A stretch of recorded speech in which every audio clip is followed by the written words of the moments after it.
Une autre façon simple de montrer qu'une série converge ou diverge, ce sont les règles de comparaison, pourvu que la série soit à terme positif. Alors ici, on a un terme général qui est bien strictement positif, et ce que l'on va essayer de faire, c'est de majorer ce terme général par le terme général d'une série de références que l'on sait être convergente. Alors, ce que l'on peut écrire, c'est que quel que soit n appartenant à n étoiles, eh bien n fois n plus 1, c'est égal à n carré plus n, et c'est donc supérieur ou égal à n carré.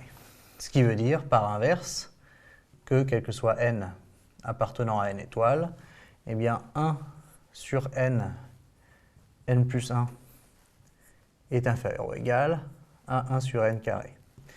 Et là, on reconnaît le terme général d'une série de références, qui est une série de Riemann, convergente, puisque alpha égale 2 strictement supérieur à 1.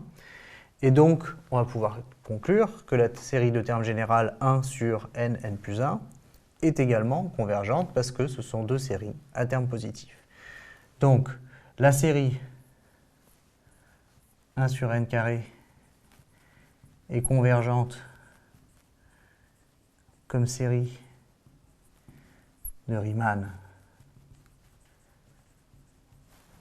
alpha égale 2 strictement supérieur à 1. Et d'après le critère de comparaison des séries à terme positif, c'est-à-dire des SATP, on conclut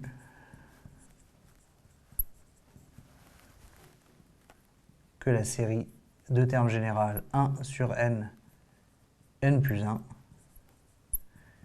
est convergente.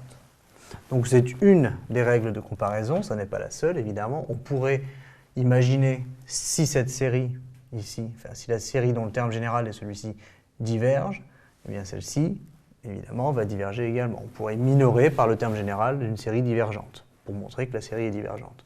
Donc ici on a fait une majoration par 1 sur n carré et comme sigma de 1 sur n carré c'est une série de Riemann qui converge, eh bien celle que l'on a ici converge également.